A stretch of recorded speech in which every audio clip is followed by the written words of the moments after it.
रीगा चीनी मिल दशकों से यहाँ के किसानों की अस्मिता से जुड़ा हुआ सवाल, रोजी रोटी से जुड़ा हुआ सवाल।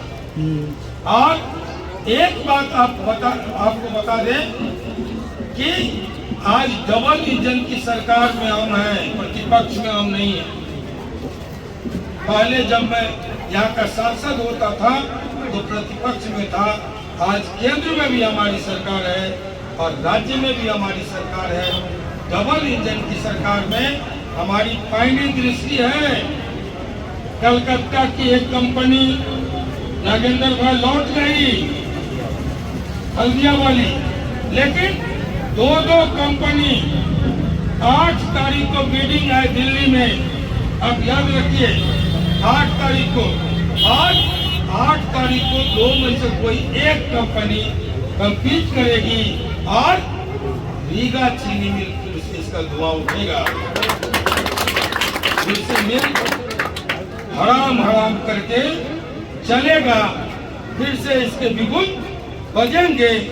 ये हम आपको आश्वासन देते हैं कि रीगा चीनी मिल की तरफ हम पूरी पानी दृष्टि से देख रहे हैं।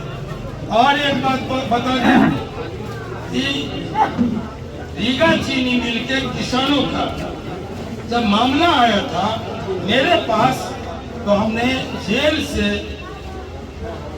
चेतन आनंद को कहा था सवाल उठाने।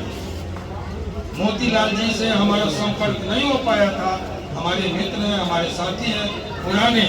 जब मैं पहली बार यहाँ आया था हम सब मिलकर के काम कर रहे थे, तो मेरे मन में आया ये सवाल उठना चाहिए।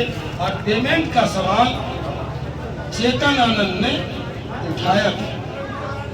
तो एक बात मैं कह दूं कि यहाँ आपके विधायक हैं, हम इनसे सहयोग लेंगे और चीनी मिल के अधूरे कार्य को जो बंद पड़ा हुआ है उसको पूरा करने की हर संभव कोशिश करेंगे। हमारा ये वादा। इन शब्दों के साथ मैंने कहा कि आपको एक आकार देते हुए अपनी बात खत्म करूंगा।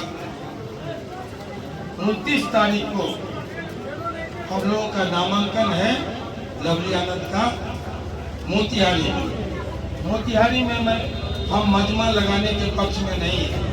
मोतिहारी में अगर एक आध और नामांकन हो गया तो फिर वहाँ अफड़ा तफड़ी अराजकता, ये क्या कहते हैं जाम, लाठीचार्ज, ये सब, इसमें कौन आया कौन गया न हम देख पाएंगे न पूछ पाएंगे। इसलिए ढाका में उस दिन हम लोगों ने तय किया है मुख्यमंत्री जी के सामने कि ढाका में हम सबको आकार दे रहे हैं तो खाने की व्यवस्था भी हो। बाकी संसाधन आप लोग लेके आइएगा, इसलिए कि हम तो जेल से आए हैं, टूटे हुए लोग हैं। अब बेटी की शादी किए हैं, 300 लोग बराती था, 40,000 लोग सराती, हम पहले भी कहते। इसलिए जब बेटा की शादी हुई तो ये मत समझिए कि कंपनसेट करने के लिए हम लोग शादी किए, वो भी बिना दहेज की शादी। तो हम एक तो जेल में और उसके बाद निकलने के बाद दो बड़ी पारिवारिक जिम्मेवारी से गुजरे।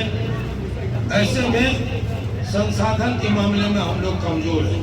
हमने कहा कल अभिषेक वगैरह थे, नंदलाल जी नहीं थे, नागेंद्र भाई थे, क्योंकि बहुत बैंक आप लोग सुने होंगे, ये सेंट्रल बैंक, ये स्टेट बैंक, ये कौन बड़ौदा बैंक, एक और बैंक है नेशनल कंगाल बैंक, इसके नेशनल प्रेसिडेंट हुआ। इसलिए हमारे पास कुछ है नहीं, पार्टी जो देगी संसाधन आप तक पहुंचाएंगे। संसाधन से आइए। हाँ, हम लोग खाने पीने की व्यवस्था जो हकार दिए हैं, खाने की व्यवस्था रखेंगे। आइए, ढाका में लाखों की संख्या में जुट करके नामांकन के दिन ही हम अपनी लड़ाई जीत लें और घर लौटे। धन्यवाद।